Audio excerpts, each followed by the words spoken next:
I've been thinking recently about a verse in the Bible that I came across in Leviticus.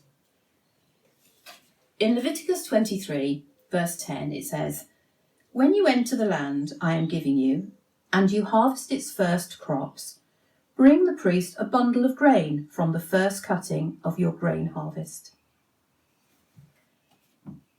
And there's a lot in Leviticus and Numbers about the offerings that the Israelite people are asked to bring in order to live alongside a holy God.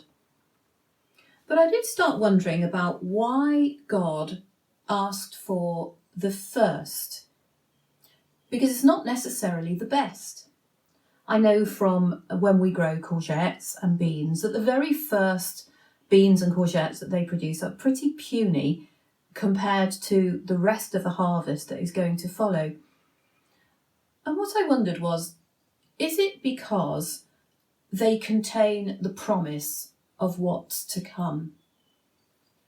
And it's like a thankfulness when we offer it to God. It's like a thankfulness for God's provision and also a trust that He will continue to provide.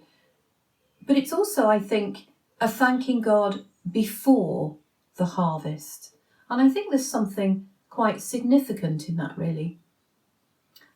We know as human beings that firsts are very important. We all love to celebrate a baby's first word, their first steps, their first time they pull themselves up on their own, a child riding a bicycle for the first time. And who amongst us has not had or still has a fridge adorned with beautiful pictures of not really very recognisable alien parents, or bizarre shapes and colours that are allegedly something quite specific. And yet we know that these are significant, so we put them up on our fridge and we celebrate our child's creativity. I think there's something that we all recognise, that these things in themselves are not important, they're not newsworthy, and yet it's because they contain this promise of more.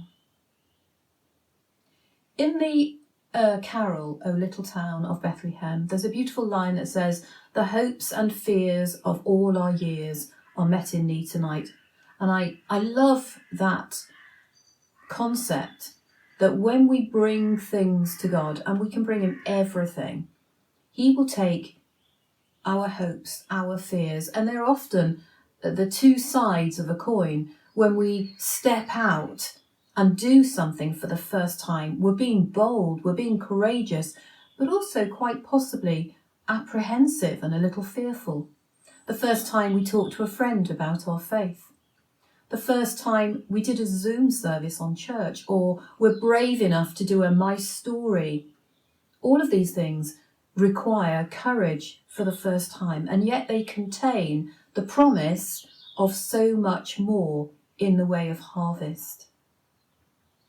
And I want to be someone who gives thanks to God for the first things before the harvest comes. I want to be able to see what God is doing, what these significant firsts are, so that I can celebrate them with Him as a good, good Father, trusting Him for the harvest that is going to follow.